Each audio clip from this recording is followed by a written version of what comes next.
Alhamdulillah, Allahumma shalli wa sallim ala nabiyina Nabi Muhammad sallallahu alaihi wasallam.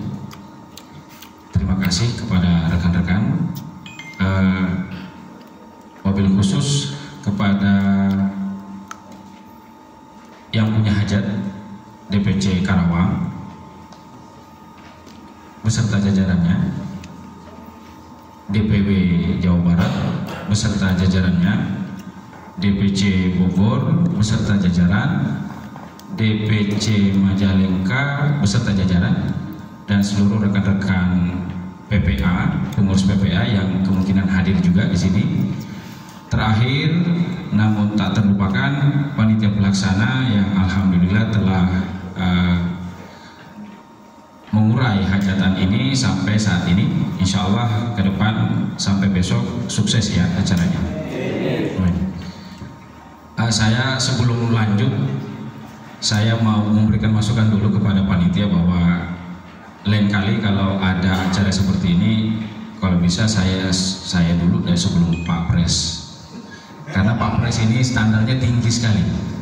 Semua hal yang sebenarnya kita ingin sampaikan sudah disampaikan oleh beliau.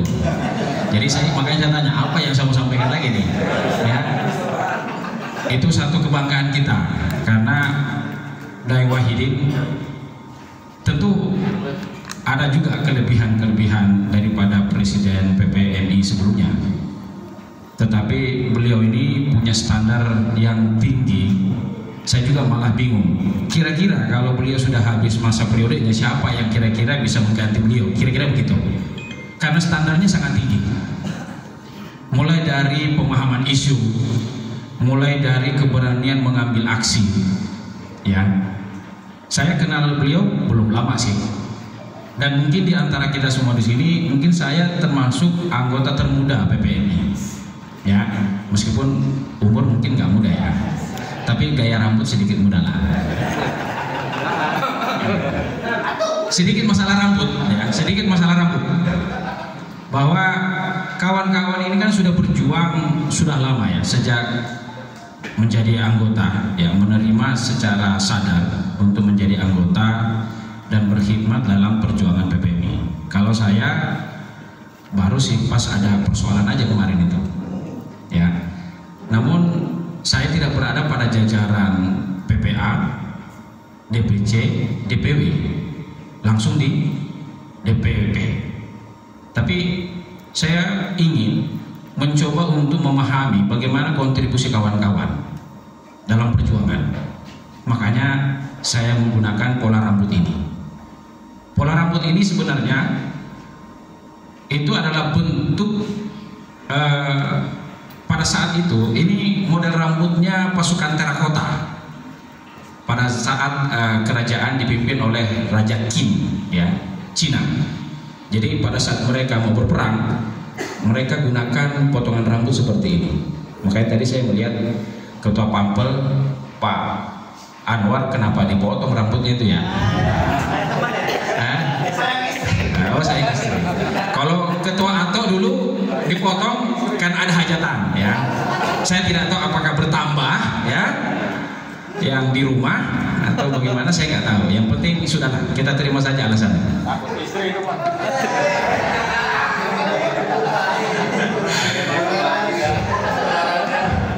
Itu kalau interview kayak gitu tuh. Oke, kembali kepada apapun konteksnya, maka kita kembali kepada isu yang dibawa oleh musyawarah kerja ini, yaitu membangun integritas, profesionalisme dan kemandirian organisasi. Sebagai masukan, tadi kembali lagi nih, sudah disampaikan semua oleh Pak Pres, ya. Saya tinggal, untung saya lihat sedikit ada celah, jadi itu yang akan saya bawakan. Bahwa kata kunci dari keseluruhan ini, kalau kita tidak memiliki kesamaan pengertian dulu tentang perjuangan, lalu ditingkatkan menjadi sebuah pemahaman itu erat kaitannya dengan kesadaran. Lalu setelah pemahaman, maka disepakati pula bagaimana metode pelaksanaannya, Jadi pertama tadi pengertian, pemahaman dan pelaksanaan atas perjuangan. Kalau kita belum memiliki pengertian yang sama, pemahaman yang sama, pasti pelaksanaannya akan berbeda. Dan membangun sinergitas profesional dan kemandirian organisasi itu sesuatu hal yang saya kutip Pak Pres itu nafi, tidak akan mendapatkan itu. Kita tidak akan mendapatkan itu. Jadi kata kunci untuk mendapatkan semua ini, untuk melaksanakan ini adalah harus tahu apa yang kita perjuangkan. Menarik judulnya karena istilahnya adalah membangun. Berarti ada masalah di situ. Bukan persoalan itu negatif atau positif, tapi ada masalah. Karena sejatinya PPMI berdiri sejak tahun 97 kalau tidak salah, 98 artinya prosesnya ya 97 lalu dideklarasikan pada tahun 98, artinya sudah cukup lama, kita sudah hampir 26 tahun. Bahasa membangun itu sebenarnya sudah tidak ada lagi. Yang harus ada adalah meningkatkan, karena tingkatannya sudah sampai di mana. Kalau membangun berarti kita belum melaksanakan sinergitas. Itu berdasarkan gramatikalnya. Nah, kenapa isu ini menjadi penting? Untuk menyadarkan kita semua, dan terima kasih untuk hal itu kepada DPC untuk mengeluarkan isu ini ke permukaan, bahwa ternyata ada masalah. Kita berkumpul di sini ada masalah. Kembali lagi tadi sudah dijabarkan oleh Pak Pres, ya. Masalahnya di mana? Secara internal apa? Secara eksternal apa? Jadi kata kuncinya tadi kepada panitia pelaksana bahwa harus ada pemahaman, pengertian, pemahaman dan metode pelaksanaan seperti apa terkait dengan perjuangan yang diperjuangkan oleh PPMI.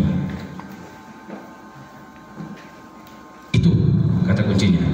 Kenapa itu harus terjadi?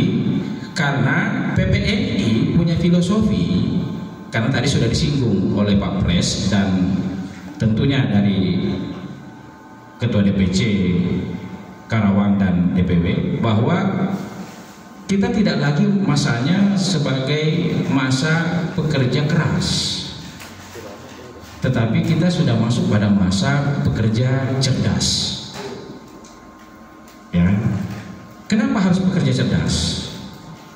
Karena kalau kita bekerja secara cerdas, maka potensi kita sebagaimana amanat undang-undang itu akan terpenuhi. Yang saat ini kita hanya baru pada tataran pekerja keras. Kalau saya diperbolehkan dan mohon jangan ada yang tersinggung, kita masih pada taraf kemiskinan. Tidak cuma kita semua, ya, kita semua. Kalau kita semua berarti termasuk saya. Kenapa? Karena berdasarkan daripada pemahaman yang kami pahami, dan saya yakin juga kawan-kawan seperti itu, bahwa tingkat kesejahteraan yang mestinya kita sudah berada pada level tertentu, tapi kita masih pada level bukan lagi di bawah, tapi terbawah. Nah, ini yang perlu disadari. Jangan sampai karena kemiskinan yang kita miliki, lalu kita mencoba untuk mengajak yang lain untuk miskin bareng-bareng. Kalau tadi bahasa Pak Pres itu kita senasib sependeritaannya maksudnya adalah pada saat kita meraih suatu kemenangan, kita meraih suatu kemapanan, maka kita bersama-sama. Jangan miskinnya yang ditarik, tapi ketika mapan meninggalkan yang lain. PPMI yang saya pahami tidak seperti itu. Banyak hal yang disampaikan oleh Pak Pres tadi sangat menyentil saya secara individu, ya. Yang kedua, dan ini yang terpenting, selaku anggota organisasi. Posisi saya di lembaga bantuan hukum yang tidak memiliki keanggotaan, tidak memiliki iuran COS. Siapa yang bayar COS? Orangnya cuma berapa? Kan kira-kira gitu. Dibandingkan kawan-kawan yang masuk pada jajaran kepengurusan PPA, DPC, DPW, hingga DPP. Saya ketika misalnya ada kegiatan, kalau saya tidak punya duit, terpaksa saya harus curhat kepada Pak Pres. Pak Pres, ada nggak di situ?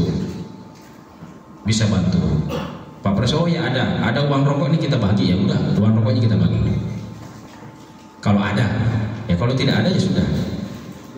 Artinya perjuangan kita, kalau pada taraf DPP sudah seperti itu pola yang terjadi, maka ada masalah yang krusial pada jajaran tingkat di bawah. Saya yakin kita semua sepakat, kalau satu makan tempe, semuanya makan tempe. Kan kira-kira begitu. Tapi apakah kondisi itu fakta di lapangan? Kenapa tadi Pak Pres banyak menyinggung persoalan COS? Karena memang salah satu sumber perjuangan adalah pembiayaan. Kalau pembiayaannya cuma 1.000 dan faktanya adalah 1.000, saya yakin tidak akan pernah ada masalah di antara kita. Kalaupun itu terjadi, maka saya yakin pengertian, pemahaman, serta metode pelaksanaan perjuangan kita sudah selaras. Tapi yang jadi masalah sepertinya bukan itu. Faktualnya tidak begitu. Bahwa uang 1.000 pembiayaan yang kita miliki dari tingkat PPA sampai ke DPP ternyata tidak seperti itu. Setelah kita telusuri, besar. Tapi kenapa sampai di DPP 1.000? Kira-kira begitu.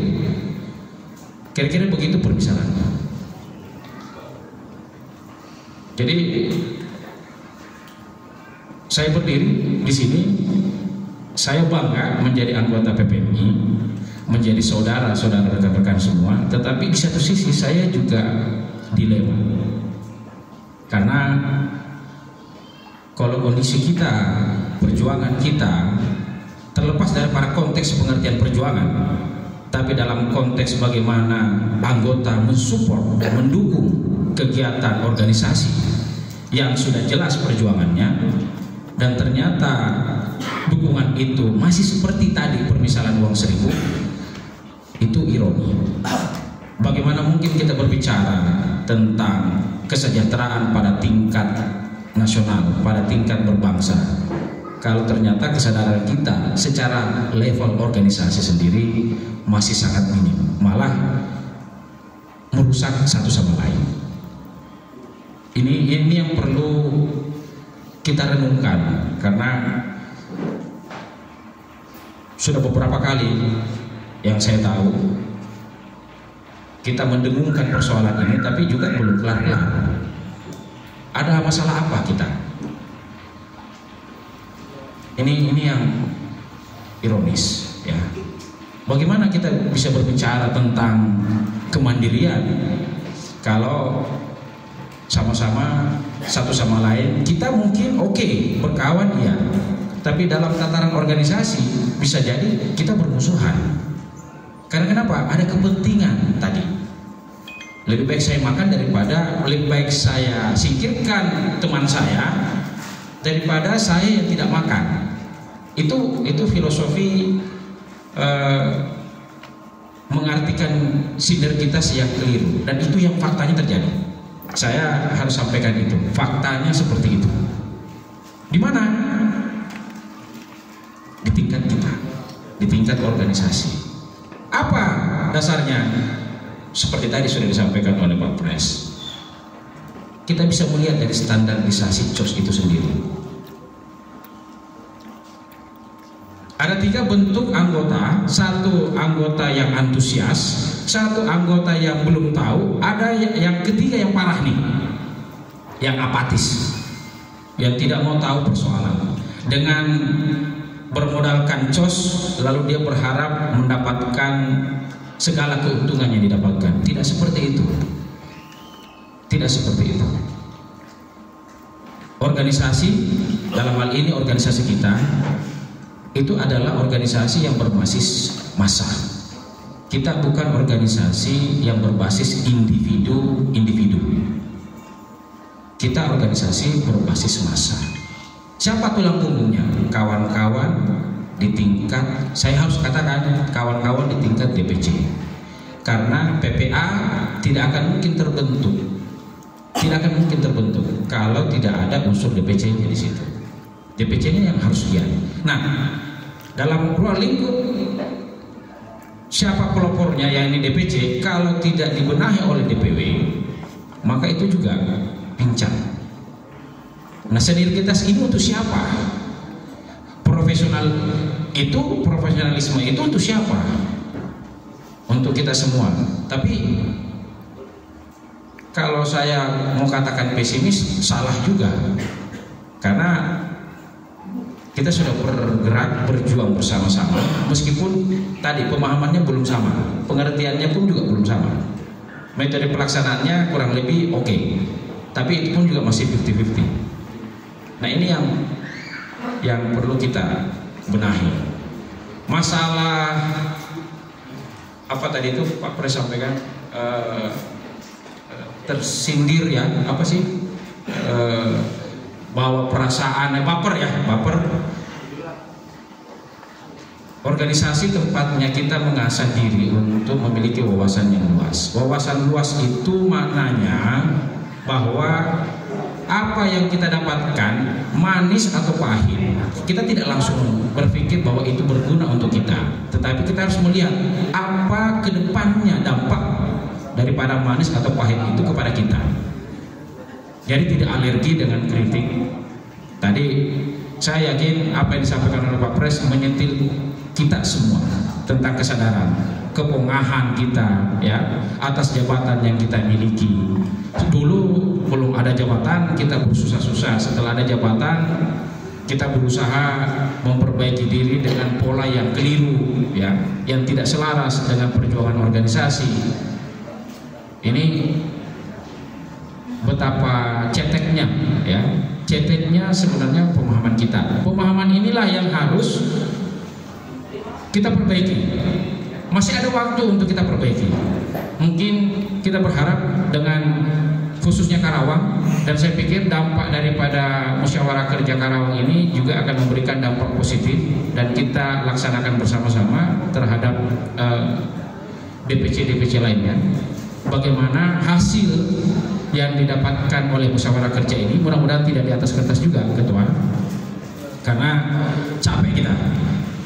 capek kita berbasa-basi ya, cuman kita senyum makan pulang nafik ya, sampai di lapangan susah hubungin PPA-nya susah hubungin DPC-nya susah hubungin DPW-nya. Saya tidak menyinggung DPP karena saya yakin pada saat kalian menghubungi Pak Pres, pasti Pak Pres akan merespon itu. Saya tahu itu. Nah, jajaran di bawah ini sebagai punggung daripada organisasi, mari kita berbenah. Saya pikir itu ya, kawan-kawan, kita boleh mementingkan keluarga, saya mementingkan keluarga juga ya. Kalau saya sakit kan nggak mungkin kawan-kawan saya repotin, tapi dalam nafas organisasi maka kita harus bersama-sama. Ini kata kunci Pak Ketua, bersama-sama itu tolong didefinisikan seperti apa, dan ketika disepakati maka jangan cuma pengertiannya saja yang disepakati, konsekuensinya yang harus pula disepakati. Termasuk apa? Bahasa Inggrisnya reward and punishment. Apa penghargaan yang diberikan, lalu apa hukuman yang diberikan. Karena kalau semuanya serba kompromis, kalau yang dikompromikan hal yang keliru, bagaimana kita bisa berkembang? Itu pesan saya ya. Mudah-mudahan, saya berharap musyawarah kerja ini semuanya berbicara tanpa basa-basi. Salah, benar, lalu kita mencari solusi. Pulang, implementasikan.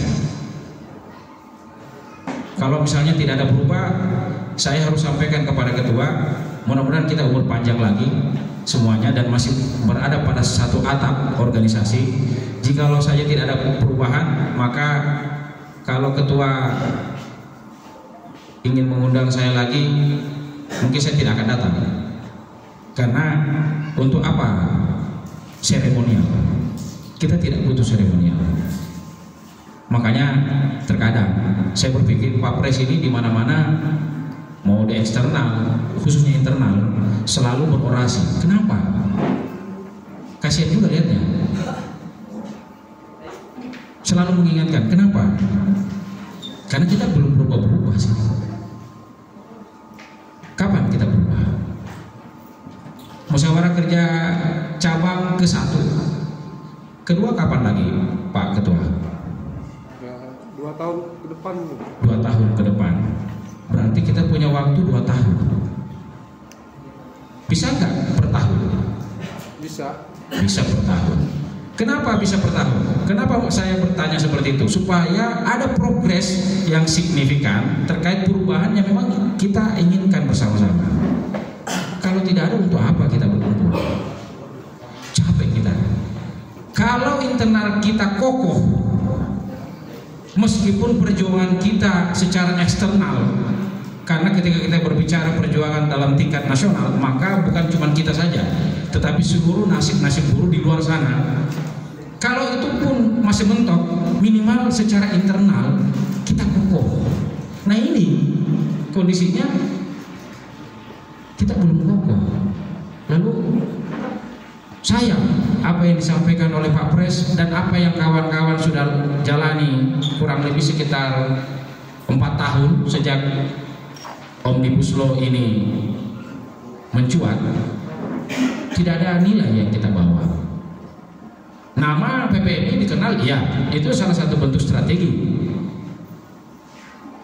yang dilakukan oleh Pak Pres pada saat itu. Tapi apakah itu berdampak kepada kita di lapangan? Kalau cuma untuk kita sendiri, sayang. Jadi marilah kita dalam kesempatan ini, kita semua mari kita berenung untuk kebaikan kita semua. Hilangkan pseudo namanya, hilangkan bahasa agamanya, kemunafikan. Mari kita benar-benar, apakah kita sudah memberikan yang terbaik kepada organisasi dalam tataran fungsional kita, baik di tingkat PPA, DPC, DPW, bahkan DPP, karena ini perundangan kita semua. Apakah itu sudah kita laksanakan? Insya Allah saya optimis. Mudah-mudahan dalam momen ini kita bisa capai itu, dan kita pulang, insya Allah kita mulai starting dari awal lagi untuk bagaimana menyebarkan kemaslahatan berpikir tindakan ini kepada seluruh kawan-kawan yang ada. Demikian, terima kasih atas kesempatannya. Wabillahi taufiq wal hidayah. Wassalamualaikum warahmatullahi wabarakatuh.